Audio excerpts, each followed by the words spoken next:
Okay, so this little section is just on stochastic processes and specifically the Poisson process. Now, a random process, what this term means is an indexed family of random variables. So we've already know what a random variable is. A random variable is just a mapping from an outcome space to a measure space, like the real line. So it's just a mapping from outcomes, abstract outcomes in the real world, to numbers that we can then define mathematics on. So that's what a random variable is. Now, if you put a bunch of those random variables together and index them, you get a so-called random process. So an example of that is a counting process. So a counting process, which is, I use this notation here, these curly braces, in t greater than or equal to 0. Sometimes people would use parentheses here. And so what this is saying is that there are, for every time, I'll call it time, t, there is a random variable indexed by t in t. So if you had, 5 times, then there'd be 5 random variables. If you have a continuum of times, there's a continuum of random variables. So for every time that's in this set, which in this case it's a continuum of times from greater than 0, for every one of those times, there is a random variable. So we can call that, what does this random variable represent in a counting process? It is the number of arrivals that have occurred by time t. So if I have if I'm counting the number of students who enter the class starts at time 0. At any continuous time from then till 75 minutes later, I can ask, up until this time, how many students have arrived? And that is going to give me a discrete number. It could be 0, it could be 1, it could be 2, it could go all the way up to 140. And so, but it will always be rising. So it's always counting. And so the counting process represents what number of students are there by a particular time. So what this is trying to capture is that at like time 10, I don't know how many students are going to be there 10 seconds after the class starts. I just don't. But I can describe how many students might be there with a discrete random variable, which represents the number of students that could be there at time 10. Now, if I backed up to time 9 or time 8, I'd have a different random variable. So, and sometimes like I'm belaboring this point, what I'm trying to get through here is that when we talk about a Poisson process or a counting process, I haven't really got to Poisson yet, a counting process like NT, there is not necessarily any relationship between what happens at time 8 and what happens at time 9. We just have a random description of what happens at time 8 and a random description of what happens at time 9. We're describing the statistics of what happens at time 8 and the statistics of what happens at time 9. So a counting process is an indexed family of random variables, each random variable which describes the probabilistic outcomes of something that occurs at, say, a particular time. So we can have these things, a counting process, a specific thing called a Poisson counting process, or just a Poisson process, has a parameter that goes with it, which we call a rate parameter, lambda, mean rate lambda. And it's defined by a process for which there are, the thing that is sort of inducing this process has no simultaneous arrivals. And so if we imagine students that are arriving according to a Poisson process, no two students can arrive at exactly the same time. That also has this property of stationary increments. What that means is that if you give me any 2 times, so time 0 and time 5, time 1 and time 6, whatever, the distribution of arrivals between those 2 times depend only on the difference between those times and not on the actual time. So in other words, if I want to know how many students arrived in a given 5-minute period, the statistics of that don't matter where that 5-minute period starts. That's what we mean by stationarity. I could be talking about 0 to 5, or it could be talking about 1 to 6, or it could be talking about 2 to 7. The statistics of those things are going to be the same. It doesn't matter where where the period starts. And then independent increments, which is a very important one here. And what we're saying here is that if I have two time intervals, like 0 to 5 and 6 to 10, then the number of arrivals in those two time intervals are independent random variables. So what do I mean by independent random variables? What this means is that, let's say I get 100 students arriving between 0 and 5. Then if I want to then predict how many students will arrive between 6 and 10, if it's a Poisson process, that 0 and 5 number doesn't help me predict what's going to happen between 6 and 10. So every interval is sort of its own interval. You cannot gain any information about the outcomes in a particular interval by knowing the outcomes in another interval. All right, so that's what a Poisson process is. With a Poisson process, then you have particular statistics that go with that. And so one of them is the distribution of the number of encounters up to time t is a Poisson random variable. So this probability here, PR n of t is equal to n, is equal to this thing for t greater than or equal to 0. This here is defining a Poisson random variable with this parameter alpha, which is equal to whatever the rate parameter is times whatever the index for the random process is, so whatever the time is. And so remember that a Poisson random variable is a discrete random variable.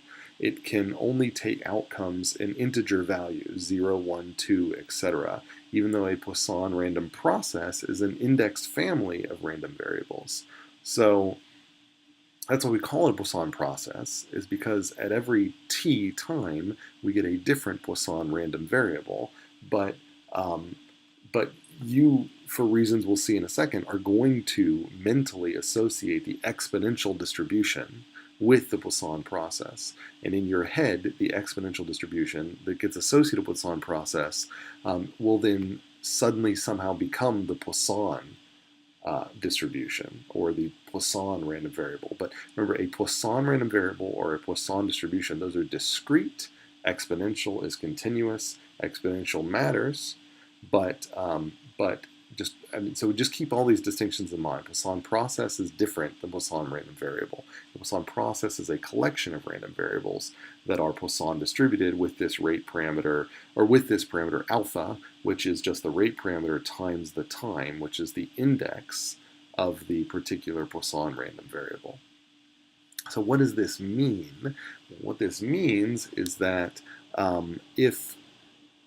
as we'll see in a second, if I have inter-arrivals which are exponentially distributed with this rate parameter, if I multiply them by any interval of time t, then that ends up giving me this expected number of arrivals in the interval, and that is what parameterizes the Poisson distribution. So what we're saying here, alpha here, is sort of the expected number of arrivals in a given interval. And so if I know the expected number of arrivals in a given interval, then that's enough for me to parameterize this Poisson distribution up here, where the lambda t's are the alphas. So picture an alpha here and an alpha here.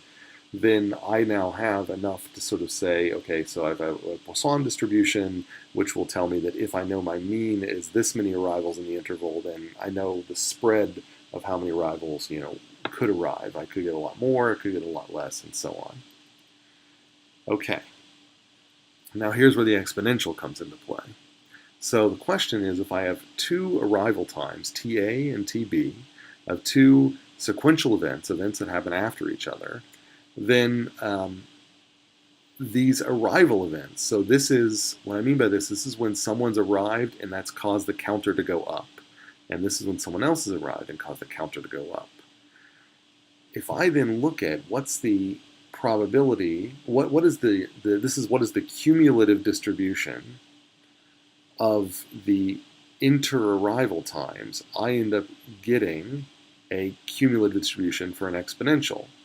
So to make a long story short, all this thing is saying here is that the inter-arrival times in a Poisson process are exponentially distributed with mean 1 over lambda, and the inter-arrival times are independent of each other. So well, whatever one inter-arrival time is doesn't have anything to do with the next inter-arrival time. So this inter-arrival property is actually follows from all the definitions of Poisson process. Basically, if you go back and define this Poisson process here, just by these definitions, these assumptions, you get for free all of this stuff that follows. So this is just stuff you can actually derive. By making these assumptions mathematically, you can derive that this is going to be what you're going to get as the distribution of each nt, and this is what you're going to get as the cumulative distribution of those inter-arrival times. All right, so the basic ideas here is that a Poisson process, the things I want you to remember about a Poisson process is that the inter-arrival times are exponentially distributed with whatever the rate parameter is for the Poisson process. The inter-arrival times are independent of each other, so one inter-arrival time doesn't allow you to predict anything about the next inter-arrival time. And the count of, so the NT in the Poisson process is Poisson distributed, which just means that it is a count of exponentially distributed inter-arrivals that occur during that interval.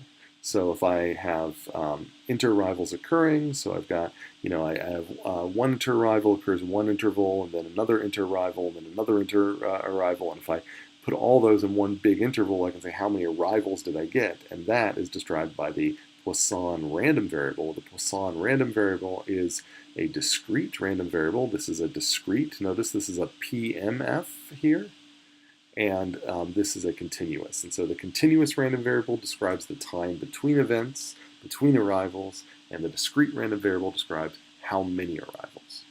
All right, so once you have a Poisson process, there's lots of cool things you can do with a Poisson process. So as an example, if you have a Poisson process, a single Poisson process with this particular rate, I can assume that, let's consider I've got the Poisson arrivals with rate lambda, and I've got them split into two routes. So somebody comes in from a Poisson process, and then they get asked, which route should I go to? Should I go to the left or to the right? And whoever is the scheduler then flips a coin that's weighted with probability P and says, you go to the left or you go to the right. Now that's going to form two new processes, which are the number of people that have arrived in each individual route. And the cool thing about the Poisson process is that those split processes are also Poisson processes. That's not always going to happen. There are other random processes that if you split them this way, then they wouldn't work out that way. So, so I think it's supposed to be an N2 down here. So the idea here is that the number of arrivals to Route 1 to a particular time is a Poisson process with the rate parameter of the previous one scaled down by P. And in the alternate route, it's just it's still a Poisson process, but with the rate lambda scaled down by 1 minus P. So you can get Poisson processes by splitting Poisson processes. You can also pool Poisson processes. So for this sort of similar reasons, if you have two constituent processes like N1 and N2, and they have their own rate parameters, lambda 1 and lambda 2, and I say what happens when we combine those. So you can imagine I've got customers arriving at two different doors, one in the back of the restaurant, one in the front of the restaurant, but they have to come in and merge together into one single queue in order to get serviced. And then you could say, well, then what is the process which describes that one single queue? Well, it turns out that the combination of those is a Poisson process that has the rate parameter, which is just the sum of the two rate parameters. So there's a lot of really cool things you can do with that, and that's why you see them used so much in like 470. So if you have an M in 1Q, which we've talked about in earlier lectures. So the M stands for Markovian. That just means that the arrival process is a Poisson counting process. That's now we know what the M stands for. It starts for Markovian or memoryless. Remember, memorylessness, that's like a key property of exponential distributions. Then that's what that first M is for. The second M just means Markovian or memorylessness as well, which just means we have exponential service times, and then that one is the one server. So, but that arrival process, when you see that M, that means it's a Poisson counting process here. So this, we have very few, very light assumptions. So that, it's very reasonable to sort of assume that many arrival processes probably look pretty Poisson. And even if you don't think that like you have stationarity, so you might say, well, arrivals to a classroom aren't stationary. I get a bunch of arrivals early and then not that many arrivals late. It turns out that they've derived non-stationary Poisson processes where the rate does change over time.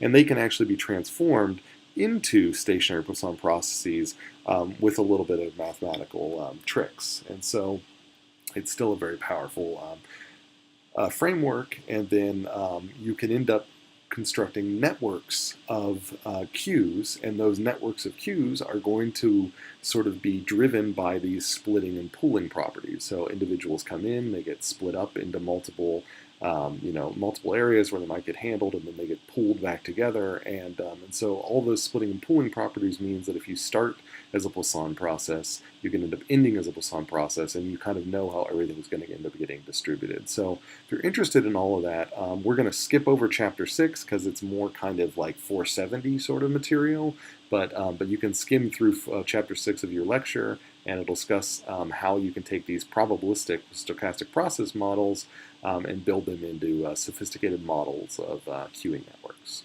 So that's going to stop in this little segment. I just wanted to make sure that you had a good explanation of the Poisson process and how it relates to the Poisson random variable and the exponential distribution.